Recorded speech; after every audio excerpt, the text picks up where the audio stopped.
Bonjour à tous et bienvenue sur tablettetactile.net. Alors aujourd'hui on va s'intéresser à une application qui est disponible sur l'iPad par défaut, qui est l'application Calendrier. Alors l'application Calendrier, comme son nom l'indique, elle va vous servir à gérer vos rendez-vous au quotidien, c'est-à-dire à gérer votre calendrier ou encore votre agenda depuis l'iPad ou encore l'iPhone, hein, puisque la synchronisation via iCloud se fait automatiquement d'un appareil à l'autre, et elle se fera même si vous avez un Mac.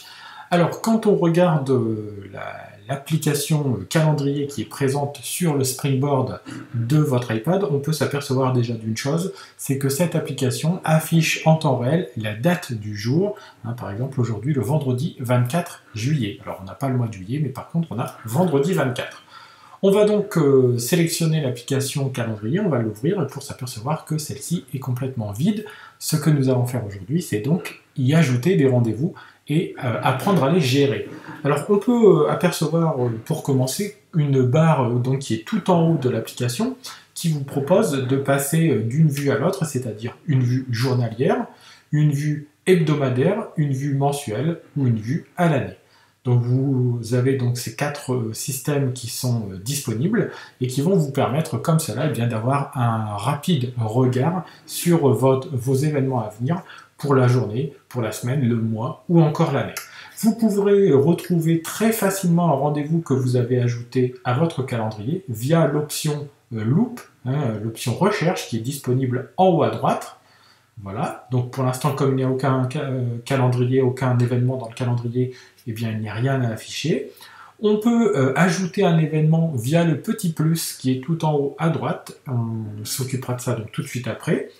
Tout en bas à gauche, on a la petite touche aujourd'hui qui fait que quand vous voyez, j'avance dans mon calendrier, si j'appuie sur aujourd'hui, eh bien on me ramène directement au vendredi 24. Au milieu, vous avez calendrier qui permettra d'afficher tous les calendriers disponibles puisqu'on peut en créer de multiples. Et enfin, tout en bas à droite, réception. Alors réception, qu'est-ce que c'est ? Eh bien, les calendriers où les événements peuvent être partagés. Et quand un contact va vous envoyer une invitation pour un événement précis à ajouter dans votre agenda ou dans votre calendrier, eh bien, vous allez retrouver cet événement dans la rubrique réception nouveau quand vous n'y avez pas encore répondu. Et cet événement passera dans la rubrique répondu dès lors que vous y aurez répondu favorablement ou défavorablement.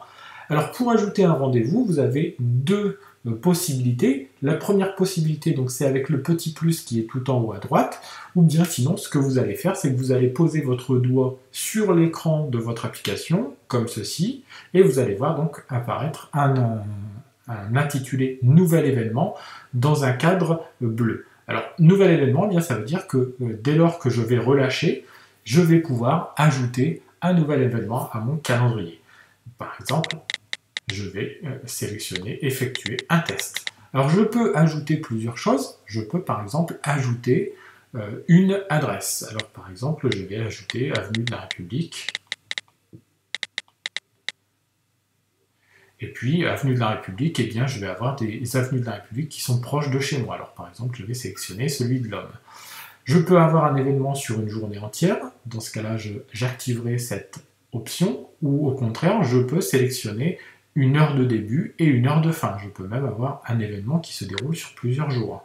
Donc là, mon événement commence le 24 juillet à 16h. Je vais le faire terminer le 24 juillet toujours à 19h30, par exemple. Voilà.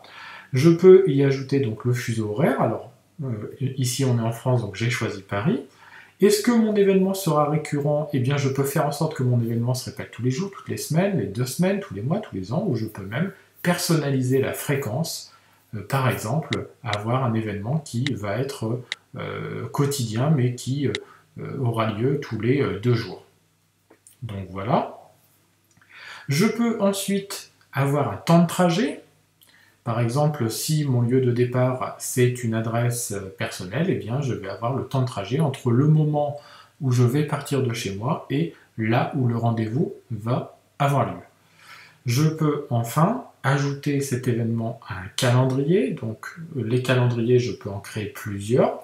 Et par exemple un calendrier événement particulier, un calendrier professionnel de travail, un calendrier destiné aux loisirs. Donc là, je vais sélectionner mon calendrier.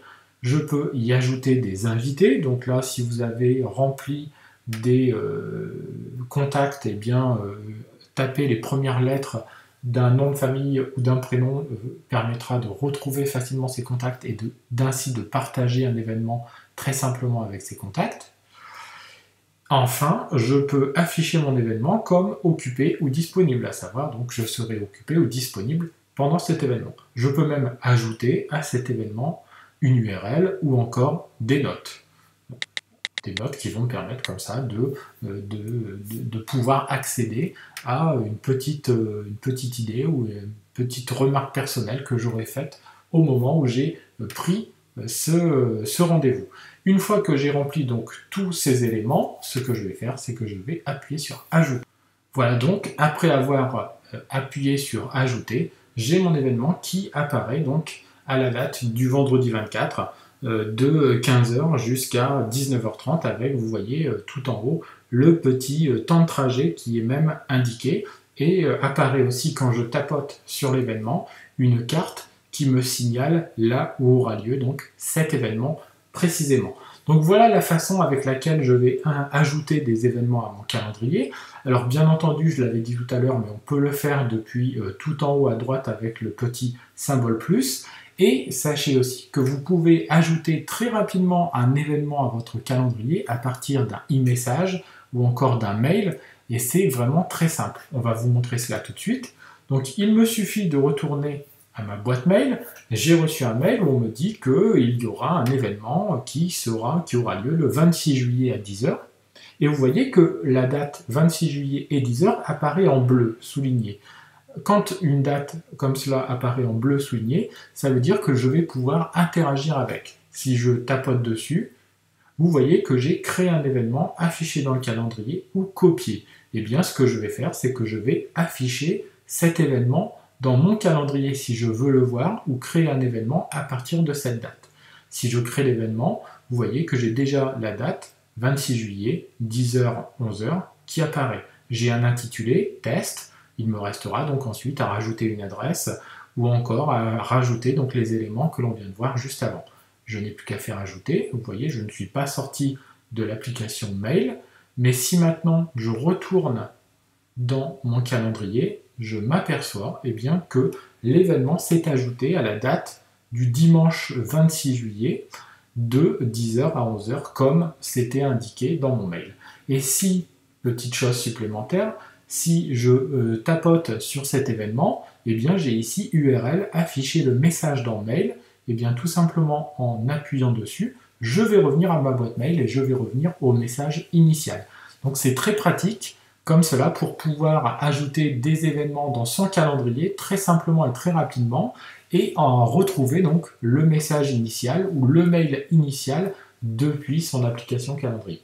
Et c'est ainsi donc que je vais pouvoir organiser ma semaine et c'est ainsi que je vais aussi pouvoir organiser mes mois et je vais pouvoir donc avoir tous les événements visibles avec la possibilité, quand un événement a été rajouté depuis un mail ou un message, de retourner au message ou au mail initial. Je peux ajouter des documents en pièces jointes depuis un Mac qui permettront comme cela de compléter encore un peu plus mon calendrier. Donc vous voyez la gestion du calendrier sur iPad et sur iPhone, puisqu'elle est la même, est vraiment très simple et très facile.